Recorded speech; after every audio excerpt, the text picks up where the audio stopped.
Bueno. Neurociencia y educación. Capítulo 3. Lenguaje. Desde el punto de vista neuroanatómico y de la patología lesional, se han descrito en múltiples trabajos científicos numerosos centros corticales. Entre los diferentes centros cerebrales asociados con el lenguaje, nos encontramos con los siguientes. Especial atención merece el área de Wernicke, que se sitúa siguiendo la fisura del cirio, inmediatamente por debajo de la misma, ocupando la cara externa medial del lóbulo temporal. La función más importante de este centro es la función semanciológica, que consiste en la decodificación o desciframiento de la palabra hablada.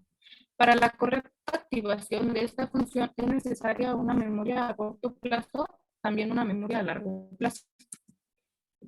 En el ámbito del lenguaje tiene un especial interés el área 44, también llamada área de Broca, por su especial importancia en el lenguaje hablado. El área de Broca se ubica en la zona triangular y opecular de la tercera circunvolución frontal. Ocupa la parte inferior de la circunvolución ascendente. El centro de Broca es un centro responsable de coordinar y secuenciar los movimientos ejecutorios del habla, y su lesión da lugar a la afasia motora o de Broca, con todas las variantes que sobre la misma existen. El centro de Exner ocupa los 2/3 posteriores de la segunda circunvolución frontal y es una parte del campo 6 de Brodmann. Coordina los movimientos de la mano y de los dedos. Es un centro que recibe información continua de la mano y de los dedos, que sirve para el control de la escritura, por lo que su buen funcionamiento es imprescindible para escribir correctamente, ya que nos permite guiar ópticamente los movimientos manos digitales mientras escribimos.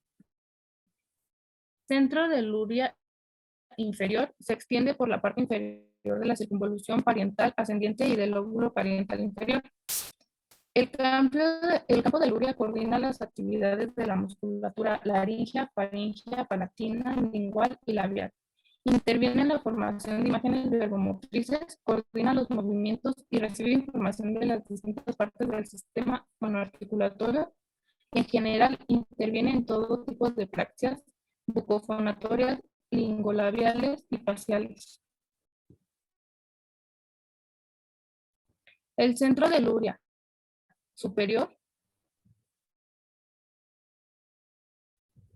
para el lenguaje escrito se ubica en la parte superior del lobulillo parietal inferior, por encima del centro de Luria. Para el lenguaje oral, su función más importante está relacionada con las praxias manodigitales, así como con las expresiones no verbales del cuerpo que acompañan a todo el lenguaje hablado.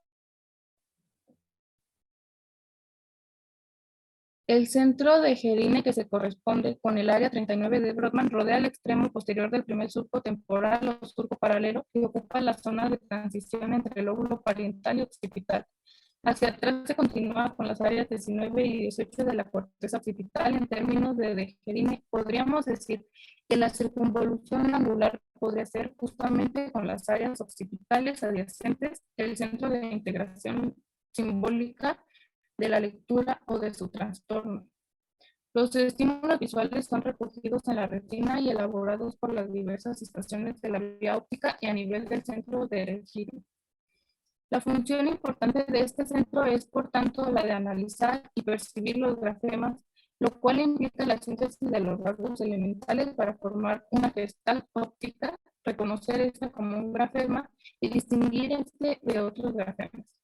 Su interpretación ha de hacerse asociando la configuración gráfica a las imágenes auditivas y verbomotrices de los fonómenos del habla.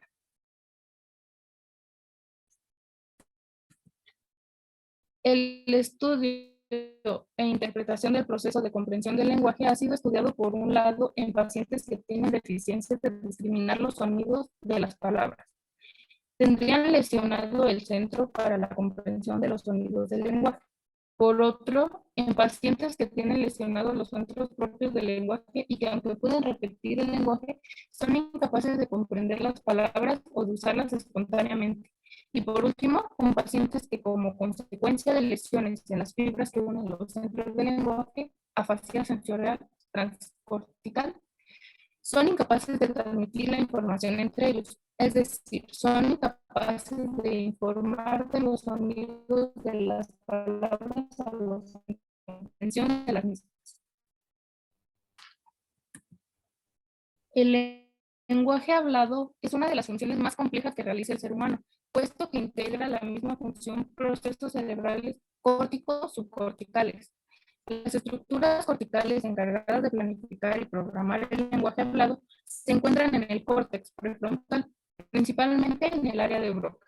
Las conexiones de estas estructuras con el hipocampo permitirán mantener la memoria necesaria para dicha organización y las conexiones con áreas temporales mediales, principalmente la de Wernicke. Los síndromes neuropsicológicos nos permiten, por un lado, poder interpretar los mecanismos neurobiológicos subyacentes al lenguaje hablado e intentar, además, adentrarnos en los procesos, teorías y modelos del mismo. Siguiendo con este tipo de consideraciones, no se pueden valorar de igual manera las alteraciones disástricas en el lenguaje hablado en las que los pacientes contienen intactos los programas de procesamiento lingüístico, radicando el problema de la ejecución motriz propiamente dicha, debido a dificultades en el ajuste, velocidad, acoplamiento de los movimientos buscolinguales implicados en el habla. La capacidad para leer puede llevarse a cabo mediante diferentes vías de aprendizaje que determinarán también diferentes redes neuronales. Sin embargo, la mayoría de los estudios se han llevado a cabo con niños con problemas de lectura. Se han venido describiendo dos tipos muy diferentes de alteraciones lectoras en base a la lesión y en base a si se acompañaban de otros déficits lingüísticos. En este sentido, se habla de déficits lectores acompañados de déficits escritores o carentes de ellos. Dislexia con agrafía o dislexia sin agrafía. Desde que de Gerin demostrara en 1891 la existencia de alteraciones específicas en la lectura con pacientes con lesiones en el área parietoccipital inferior del hemisferio izquierdo, muchos han sido los trabajos de investigación que he estudiado desde diferentes ángulos de la dislexia. Esta es una dificultad o retardo para aprender a leer, aunque otros rendimientos escolares sean normales o incluso superior a los normales. Se trata de niños cuyo rendimiento escolar es normal, sin embargo, no alcanzan el nivel de lectura que corresponde a sus capacidades intelectuales. La adquisición de las habilidades lectoras durante la infancia constituye uno de los aspectos fundamentales para el posterior desarrollo cultural y educativo de la persona. El origen de la dislexia es multifactorial, debido, entre otras razones, al hecho de la existencia de múltiples factores neuroevolutivos. Las primeras caracterizan por pacientes que pronuncian sobre la base de un conocimiento parcial de las relaciones entre ortografía y sonido. Comprenden las palabras habladas, pero en caso de palabras mal leídas, interpretaban su sonido, más que el texto impreso, de tal forma que leen mediante el sonido. Las características más destacables son la lectura de palabras y palabras correspondencias fonológicas regulares es significativamente menor a las palabras regulares. Una alta frecuencia de errores de regularización de las palabras irregulares o de excepción. La interpretación semántica se basa en la pronunciación y no en lo impreso. Frecuentemente confusión entre homófonos y heterógrafos. Y tienen grandes dificultades para leer palabras complejas, agrupaciones consonánticas, dígrafos vocálicos o letras ambiguas, cuyo valor fónico depende mucho del contexto grafémico.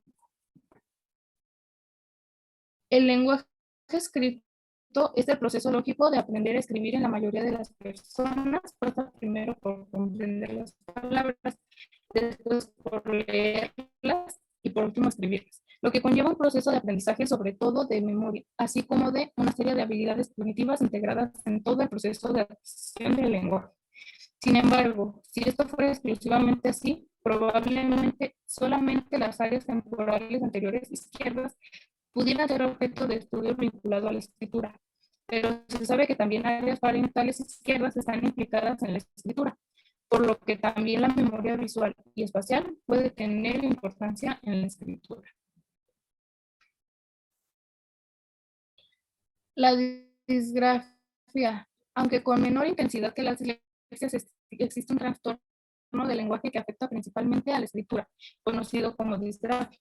Se caracteriza por alteraciones específicas en la escritura de los niños que no manifiestan ningún tipo de alteración neurológica, motora o intelectual que puedan explicarlas. Las disgrafias podrían estar asociadas a diferentes déficits neuropsicológicos que van desde alteraciones en la organización perceptivo-motriz, pasando por déficits específicos de la organización del gesto, praxis, y de estímulos en el espacio hasta alteraciones específicas del lenguaje, principalmente relacionadas con el lenguaje expresivo. Un modo de fomentar las habilidades lingüísticas, tanto a nivel familiar como escolar, es que los niños tengan la oportunidad de escuchar, sobre todo, hablar muchas palabras y frases diferentes.